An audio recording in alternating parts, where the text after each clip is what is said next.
মাস জুড়ে লুকোচুরির পর বাজারে ফিরছে ভোজ্য তেল। সবে বরাত উপলক্ষে বেরোচ্ছে মাংসের দাম, কমতির দিকে চাল, ভ্যাট শুল্কারোপে ঊর্ধ্বমুখী ফলের দর।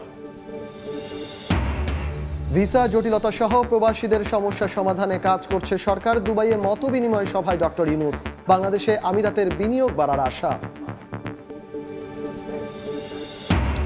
প্রায় আড়াই মাস পর ডিএসইতে 500 কোটি টাকার লেনদেন বেড়েছে মূল্যসূচক ও বাজার মূলধন। আবারও নিম্নমুখী ব্যাংক খাত, তবে ভালো অবস্থায় আর্থিক প্রতিষ্ঠান ও জীবন বীমা।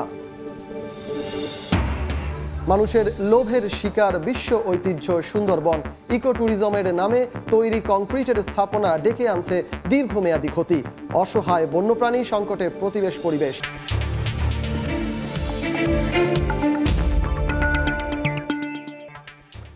দেখছিলেন শিরোনাম। আমন্ত্রণ জানাচ্ছি দেশ ও দেশের বাইরে অর্থ বাণিজ্যের নানা খবর নিয়ে আমাদের নিয়মিত আয়োজন এই সময়ের বাণিজ্যে। আর আপনাদের সঙ্গে আছি আমি সজল মিত্র রিচার্ড।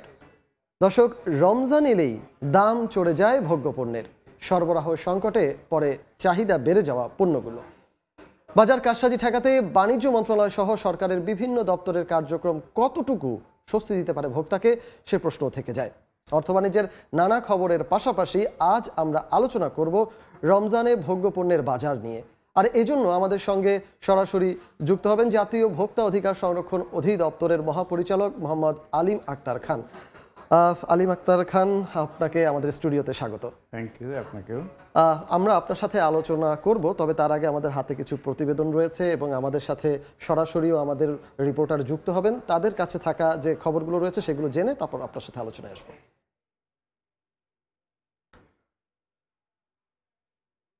বাজার পরিস্থিতি এই মুহূর্তে জানতে চলে যাচ্ছি, এজন্য কারণ বাজারে চলে যাব আমরা। সেখান থেকে সরাসরি যুক্ত হচ্ছেন MS আরেফিন এবং বাদামতলীর ফলের বাজার থেকে যুক্ত হবেন অন্তরা সেন। প্রথমেই যাচ্ছি আরেফিনের কাছে। আরেফিন,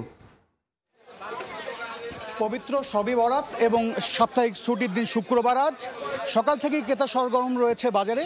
শুরুতেই যেটি জানিয়ে রাখতে চাই যে গত ফেব্রুয়ারির শুরু থেকেই বাজারে সয়াবিন তেলের যে সংকটটি রয়েছে, সেই সয়াবিন তেলের সংকট কিন্তু এখনও রয়েছে, কিন্তু কিছুটা উন্নতির দিকে পরিস্থিতি, এমনটাই আমাদেরকে খুচরা বিক্রেতারা বলছেন। তারা বলছেন যে গত সপ্তাহে তারা চাহিদা মতো যে সয়াবিন তেল বাজারে চাচ্ছিলেন ডিলারদের কাছ থেকে, তারা সেই চাহিদা মতো সয়াবিন তেল পাচ্ছিলেন না। কিন্তু শবে বরাতের আগের রাতে তারা কিছুটা উন্নতি দেখেছেন ডিলারদের কাছ থেকে সয়াবিন তেলের সরবরাহে। যদিও দাম বোতলের গায়ের দামই তারা রাখছেন এবং তারা খুচরা বিক্রেতারা আমাদেরকে বলছেন যে সয়াবিন তেল কিনতে যে অতিরিক্তভাবে চাপিয়ে দেওয়া হতো চিনি, আটা কিংবা সুজির মতো যে পণ্যগুলো, সেইটা কিন্তু এখন আর লাগছে না। অর্থাৎ ক্রেতারা এসে সয়াবিন তেল পাচ্ছেন, তারা 1 লিটার 2 লিটার 5 লিটার যার যে চাহিদা, তারা সে চাহিদা মতোই সয়াবিন তেল কিনতে পাচ্ছেন। কিন্তু খুচরা বিক্রেতারা এটাও জানিয়েছেন যে সরবরাহ কিন্তু ততটা পর্যাপ্ত নয়। অর্থাৎ বাজারে এখন যেটি আছে সেটি যদি ক্রেতারা কিনে ফেলেন তাহলে কিন্তু সামনে 1-2 দিন পরে কিন্তু তারা সয়াবিন তেলটি পাবেন কিনা এই সংখ্যায় কিন্তু তারা আমাদেরকে জানিয়েছেন। এবং ডিলাররাও একই কথা বলেছেন যে 1-2টি স্পেসিফিক কোম্পানি ছাড়া বাকি যে কোম্পানিগুলো রয়েছে তারা কিন্তু আসলে মোটেও সয়াবিন তেল বাজারে সরবরাহ করছে না। 2-1টি কোম্পানি বাজারে সয়াবিন তেল দিচ্ছে বলেই কিন্তু এখনও বাজারটা কিছুটা স্থিতিশীল রয়েছে।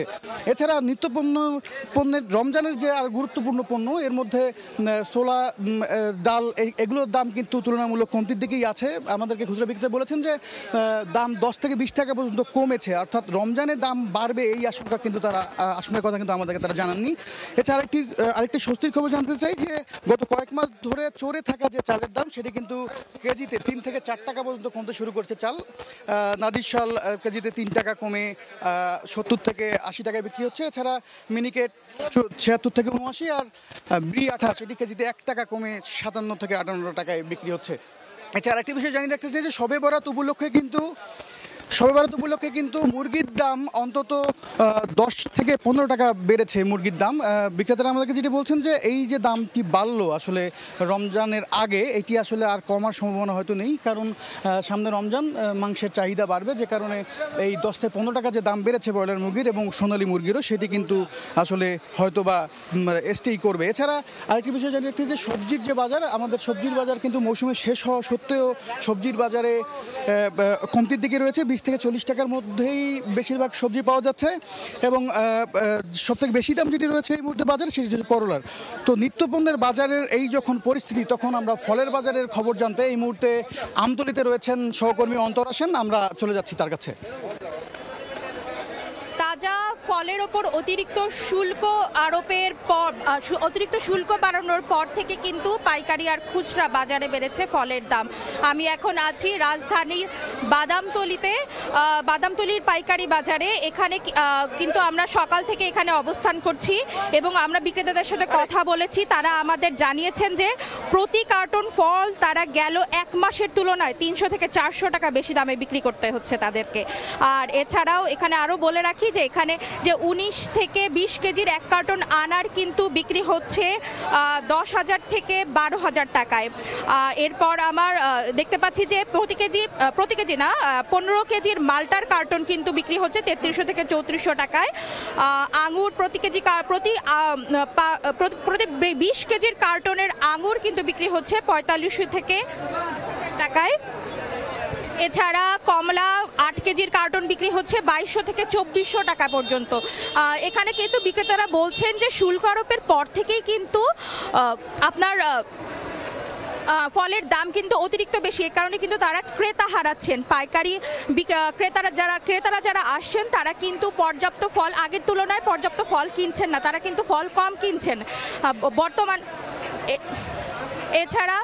এছাড়া আমরা কিন্তু আরেকটা কথা আপনাদের জানিয়ে রাখি যে শুল্ক বাড়ানোর পর যে ব্যবসায়ীরা বলেছিলেন যে তারা 14 তারিখ থেকে আমদানি বন্ধ করে দেবেন, তারা কিন্তু সেই সিদ্ধান্ত থেকে সরে এসেছেন। তারা কিন্তু আমদানি বন্ধ করছেন না।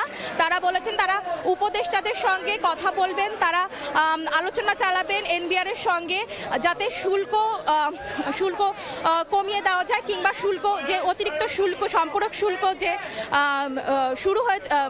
দেওয়া হয়েছে সেই শুল্কটা যেন বাদ দেওয়া হয়। এই ছিল বাদামতলী থেকে পাইকারি বাজারের সর্বশেষ। রাজধানীর বাদামতলী থেকে সহকর্মী অন্তরা সেন এবং তারও আগে রাজধানীর কারওয়ান বাজার থেকে সহকর্মী MS আরেফিন আমাদের সঙ্গে যুক্ত হয়েছিলেন। আমরা এবার সরাসরি চলে যাব আমাদের আলোচনায় আমাদের অতিথি জনাব মোহাম্মদ আলিম স্যারের কাছে। স্যার, আপনার কাছে প্রথম যে প্রশ্নটা আমি করতে চাচ্ছি সেটি হচ্ছে এ ভোজ্য তেল নিয়ে। আপনি নিশ্চয়ই ব্যাপারগুলো ভালোভাবেই পর্যবেক্ষণ করছেন, আপনাদের দপ্তরও ভালোভাবে পর্যবেক্ষণ করছে আমরা আশা করি আর কি।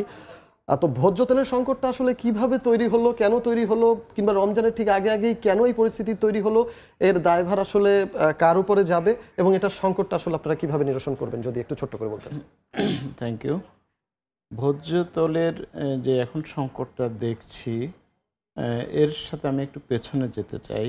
সেটা হলো আমাদের আসলে অর্থনৈতিক ব্যবস্থাটা কোন ধরনের, এটা নিয়ে আমি নিজেও কনফিউজড। কারণ বাহ্যত সবসময় আমরা শুনছি যে আমরা মুক্তবাজার অর্থনীতিতে আছি, আবার আমার সংবিধান বলছে, আমাদের সংবিধানের 10 অনুচ্ছেদে ক্লিয়ারলি বলা আছে আমরা একটি সমাজতান্ত্রিক অর্থনৈতিক ব্যবস্থা গড়ে তুলব। এখন সংবিধান হচ্ছে দেশের সর্বোচ্চ আইন, কিন্তু বাস্তবতা এখানে মিটিংয়ে যাই বা ইয়েতে যাই বলা হচ্ছে যে মুক্তবাজারে আছি। আচ্ছা ঠিক আছে, ধরে নিলাম মুক্তবাজারের কিছু ক্যারেক্টার আছে, সেখানে ওপেন কম্পিটিটিভনেস থাকবে, সেখানে ফেয়ারলি যে কর্পোরেট ইথিক্স, উৎপাদকরা কর্পোরেট বডিগুলো ইথিক্স মেনে চলবেন, ফেয়ারনেস থাকবে বিজনেসে। আমাদের দেশে আমি যেটা দেখেছি বা আমরা দেখে আসছি যে ফেয়ারনেস নাই। দ্যাট মিনস মুক্তবাজারের একটা অংশ এখানে নাই, কম্পিটিটিভনেস নাই। 6 থেকে 7টা উৎপাদক গোটা বাংলাদেশের ভোজ্য তেল আপনার রিফাইনারি করে অথবা আমদানি করে বাল্ক। তো এর বিপরীতে আপনার তাহলে এটা কার্টেল এবং এই কাইন্ড অফ অলিগোপলি বলা হয় যে গুটি কয়েকের বাজার হলে আপনার মুক্তবাজার রান করতে পারে না। তারা আমাদেরকে অনেক সময় ভোক্তাদেরকে জিম্মি করে থাকে। তার মানে ব্যাপারটা কি আসলে ওই যে গুটি কয়েক প্রতিষ্ঠান রয়েছে তাদের সিন্ডিকেটকেও আপনি এই প্রতিবন্ধকতার কারণ হিসেবে দায়ী করতে চাচ্ছেন? এটা কিছুটা আমি করব, কারণ যে সংকটে সরকার যে বিকল্প ব্যবস্থায় করবে সেই বিকল্প ব্যবস্থা আমাদের নাই। তাহলে আমি বলবো যে ওদের কাছে কিছু পরিমাণে হয়তো ভোক্তাদেরকে জিম্মি করা হয়েছে।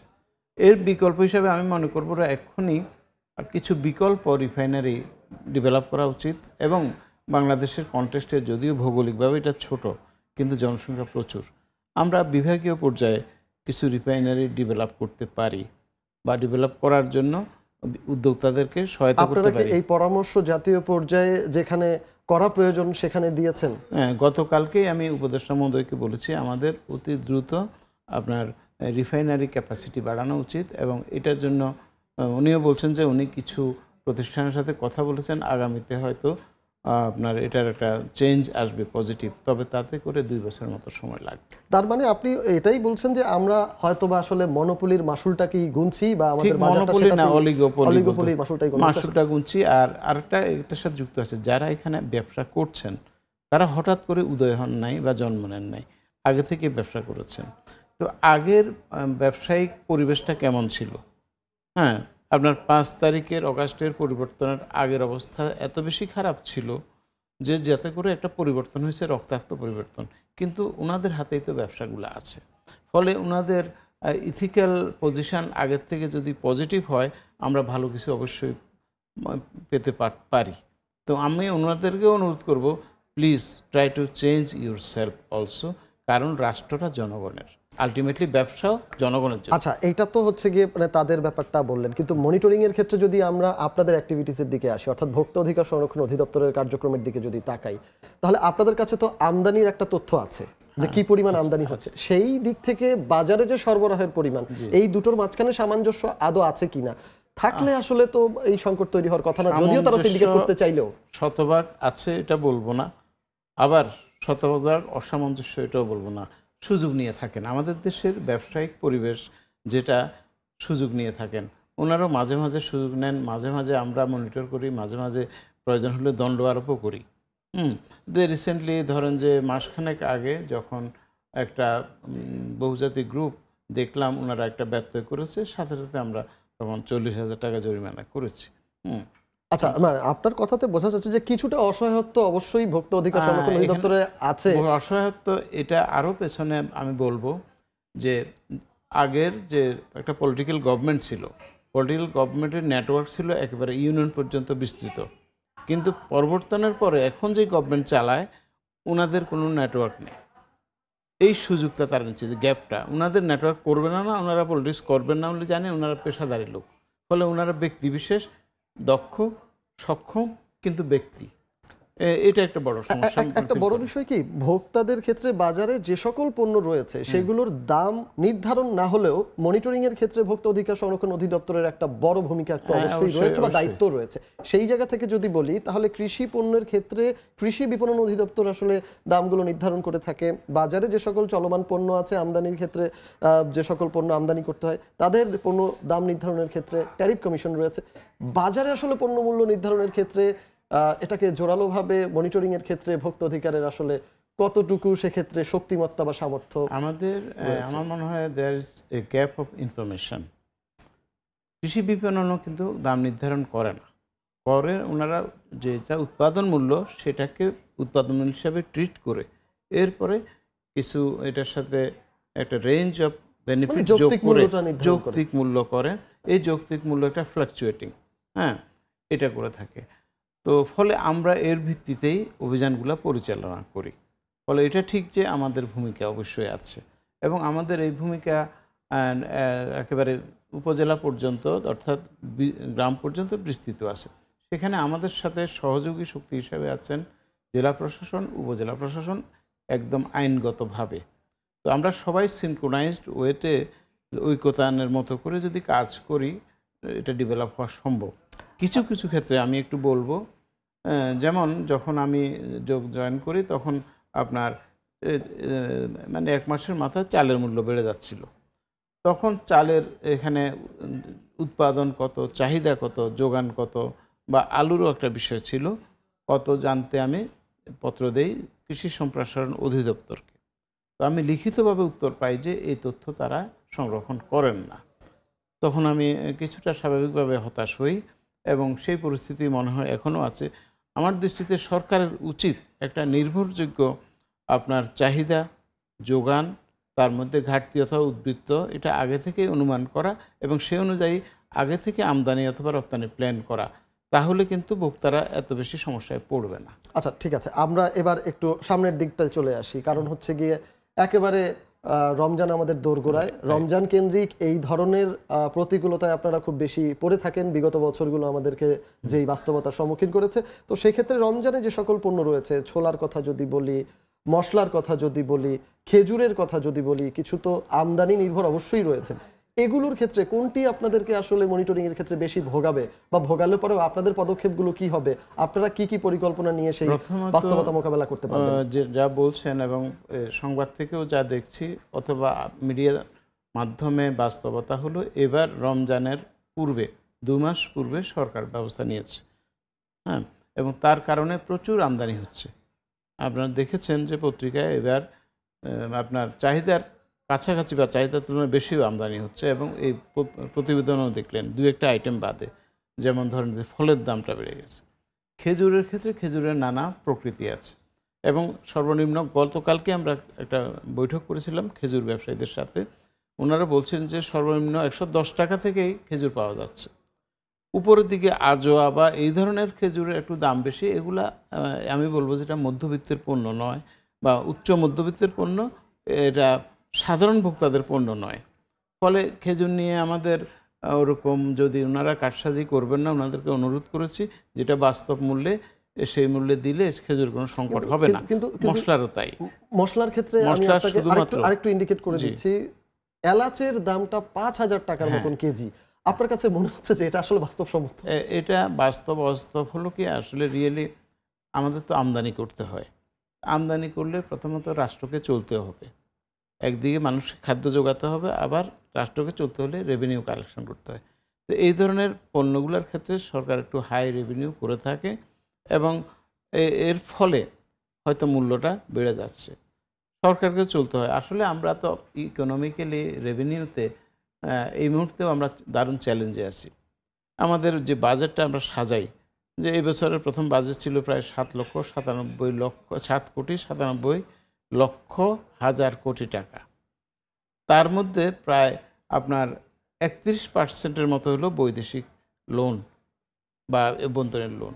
তাহলে এত বড় একটা ঋণগ্রস্ত দেশে আমাদের যদি রেভিনিউ না বাড়াই, তাহলে এই পরিস্থিতিগুলোর সম্মুখীন আমাদের হতে হয়। আচ্ছা, আমাদের আস্তে আস্তে করে সময়টা শেষের দিকে চলে যাচ্ছে। আপনি আমাকে ছোট্ট করে বলবেন কি, রমজানে আসলে আপনাদের পদক্ষেপগুলো বাজার মনিটরিং এর ক্ষেত্রে কি কি হচ্ছে, বা কি কি চ্যালেঞ্জ আপনারা মোকাবেলা করতে পারবেন? আমরা ইতিমধ্যে প্ল্যান করে আমি গত 2-3 দিন আগেই প্রত্যেকটা জেলা প্রশাসককে পৃথক ওনার যে কাজ করেন এর বাইরে রমজান উপলক্ষে 1 মাসের একটা পৃথক মনিটরিং টিম করার জন্য চিঠিও দিয়েছি, এবং আমাদের যে একটা ভোক্তা অধিকার একটা পরিষদ আছে, পরিষদ থেকে তাদেরকে পর্যাপ্ত তহবিল দিয়েছি, ক্যাশ চেকে দিয়েছি। তো আমরা আশা করছি এর ফলেও বাজার মনিটরিংয়ের ক্ষেত্রে আগের থেকে দ্বিগুণ সক্ষমতা আমাদের তৈরি হবে, এবং তার সাথে লোকাল পিপলকে যুক্ত করতে অনুরোধ করেছি। চিঠিতে ওরকমই বলেছি যে স্থানীয় গণ্যমান্য ব্যক্তি একজন এবং ক্যাব বা এই ধরনের সংগঠনে একজন যুক্ত করে যাতে মনিটরিংটা করা হয়। তাতে করে আমাদের একদিকে স্বচ্ছতা থাকবে, জবাবদিহিতার একটা পর্যায়ে আপনার ওনারাও মনিটরিং করে বুঝতে পারবেন যে প্রকৃত অবস্থা কী। ফলে আমরা বিপদে নাই এই কথা বলা যাবে না, কিন্তু আমরা যদি সঠিকভাবে মনিটরিং করতে পারি, জেলা প্রশাসক যদি এটাকে অ্যাক্টিভ করেন, তাহলে কিন্তু আমরা ভালো ফলাফল পাবো। একেবারে শেষের দিকে আছি, ছোট্ট করে সর্বশেষ প্রশ্নটা করতে চাচ্ছি, সেটি হচ্ছে সবার আগে আপনারা যাদের নিয়ে কাজ করেন সেই ভোক্তাদের আসলে সচেতনতার প্রয়োজন, তাদের কাছ থেকে কোনো সহযোগিতা আশা করেন কিনা, বা তাদের উদ্দেশ্যে যদি কিছু বলার থাকে। আমি বিভিন্ন জেলা এবং বিভাগীয় পর্যায়ে সভা করে এবং এখানেও দেখছি যে আমাদের দেশের ভোক্তারা এই মুহূর্তে তাদের অধিকার সম্পর্কে সচেতন আছে, এবং এই কারণে প্রচুর আমরা অভিযোগ পাই এবং তার ভিত্তিতে ব্যবস্থা নেই। সমস্যাটা হলো আমাদের সামাজিক সমস্যা, আমরা লোভকে সামলাতে পারি নাই। আমাদের যে লোভাতুর মনোভাব, অতি মুনাফার মনোভাব, এটাতে সামলাতে পারে না। আমাদের সমাজকে পরিবর্তন দরকার এর জন্য আমি মনে করি। আচ্ছা, আপনাকে অসংখ্য ধন্যবাদ আমাদের সাথে যুক্ত হওয়ার জন্য, এত কষ্ট করে আমাদের সাথে আলোচনায় যুক্ত হওয়ার জন্য। আপনার প্রত্যাশাও যদি সঠিক হয়, আপনারাও যদি সঠিকভাবে বাজারটাকে মনিটর করেন, ভোক্তারাও যদি আপনাদের সহযোগিতা করে, তাহলে আমার মনে হয় যে দুর্ভোগ আমরা বিগত বছরগুলোতে দেখেছি সেটি আর নতুন করে আমাদের সামনে ফিরে আসবে না। আমি এদের সাথে একমত। এবার আমরা আগাম ব্যবস্থা সরকার নিয়েছে, আমরাও নিচ্ছি, আশা করছি একটা ইতিবাচক ফল দিবে। অসংখ্য অসংখ্য ধন্যবাদ আপনাকে। আমাদের সাথে আজ আলোচনায় যুক্ত হয়েছিলেন ভোক্তা অধিকার সংরক্ষণ অধিদপ্তরের মহাপরিচালক আলিম আক্তার খান। চলে যাচ্ছি পরবর্তী প্রসঙ্গে। সংযুক্ত আরব আমিরাতে প্রবাসী বাংলাদেশিদের সঙ্গে মত বিনিময় করেছেন প্রধান উপদেষ্টা ডক্টর মোহাম্মদ ইউনূস। এছাড়া দুবাইয়ের স্থানীয় সময় বৃহস্পতিবার ওয়ার্ল্ড গভর্নমেন্ট সামিটে সংযুক্ত আরব আমিরাতের মন্ত্রী ও গুরুত্বপূর্ণ ব্যক্তিদের সঙ্গে সাইডলাইন বৈঠক করেন তিনি। প্রধান উপদেষ্টার প্রেস সচিব জানান, এই সফরের মধ্য দিয়ে বাংলাদেশে আরব আমিরাতের বিনিয়োগের ব্যাপারে বেশ কিছু অগ্রগতি হয়েছে। বিস্তারিত শিবলি আল সাদিকের রিপোর্টে। বৃহস্পতিবার ওয়ার্ল্ড গভর্নমেন্ট সামিটে অংশগ্রহণ শেষে সংযুক্ত আরব আমিরাতের মন্ত্রী ও গুরুত্বপূর্ণ ব্যক্তিদের সঙ্গে একাধিক বৈঠকে অংশ নেন প্রধান উপদেষ্টা ডক্টর মোহাম্মদ ইউনূস। এছাড়া দুবাইয়ের প্লাম জুমেরার একটি হোটেলে মতবিনিময় করেন প্রবাসী বাংলাদেশিদের সঙ্গে।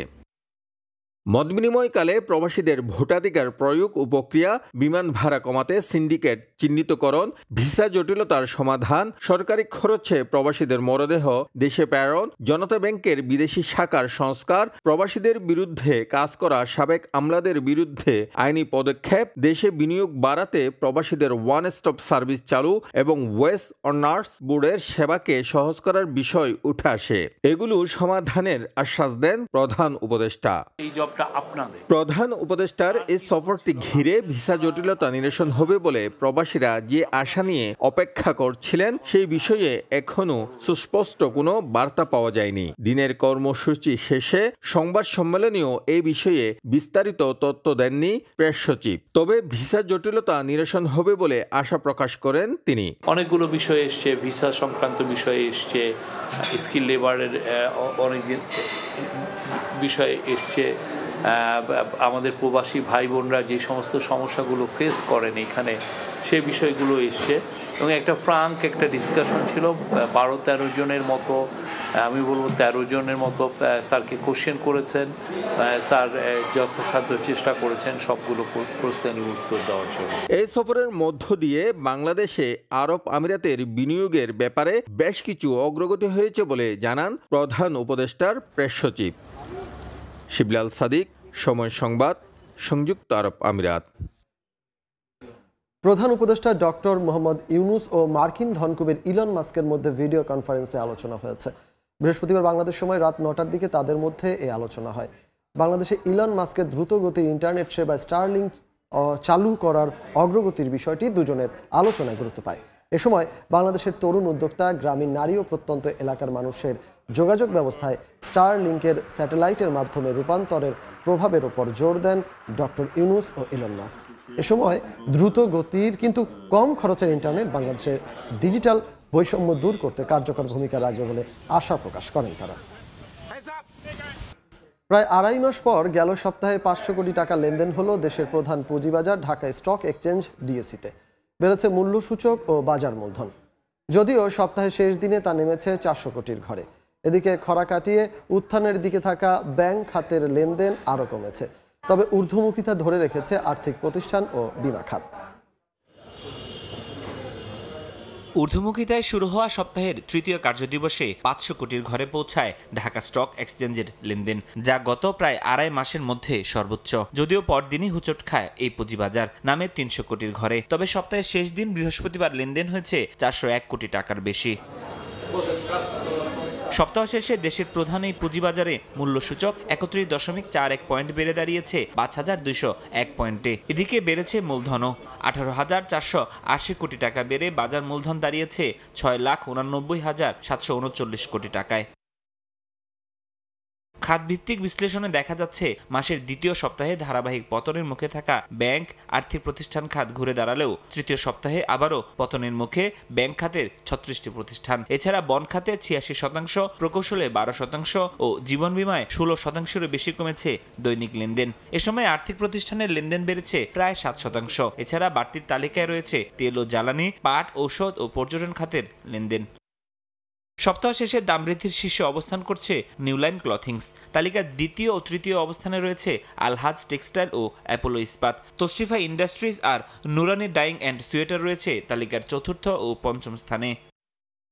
এদিকে দরপতনের শীর্ষ 5 প্রতিষ্ঠানের শীর্ষে রয়েছে ICB, Sonali bank, mutual fund. বাকি 4টি প্রতিষ্ঠান হলো Hami industries, express insurance, SS steel limited ও ক্রিস্টাল ইন্স্যুরেন্স লিমিটেড।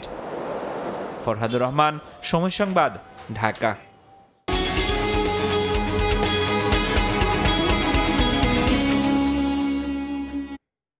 সুন্দরবনের ভেতরে ইকো ট্যুরিজমের নামে তৈরি হয়েছে কংক্রিটের স্থাপনা। মাছ ধরতে বনে আগুন, নদী খালে বিষ দিয়ে মাছ শিকার, চোরা শিকারীদের বন্যপ্রাণী নিধন সহ বিভিন্নভাবে বনের প্রতি অত্যাচার বেড়েই চলছে দিন দিন।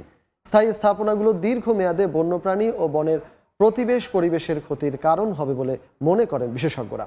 নিয়ামুল হোসেন কোচির ছবিতে তানজিম আহমেদের রিপোর্ট। সুন্দরবনের মধ্যে কংক্রিটের জঞ্জাল জানান দিচ্ছে বন হারাচ্ছে নিজস্বতা। পরিবেশবাদীদের অভিযোগ, এই অরণ্য খোদ বন বিভাগের অবহেলা, দায়িত্বহীনতা ও লোভের শিকার। উন্নয়নের নামে গাছপালা কেটে গড়ে তোলা হয়েছে ইট কংক্রিটের ইকোট্যুরিজম কেন্দ্র। দীর্ঘমেয়াদে স্থায়ী স্থাপনাগুলো বন্যপ্রাণী ও বনের পরিবেশের ক্ষতির কারণ হবে বলে মনে করেন তারা। যেখানে প্রকৃতির সাথে যে বনের সম্পর্ক, সেখানে কিন্তু কোনো পাকা স্থাপনা বা মানুষ সৃষ্ট কোনো কিছু করা ঠিক না।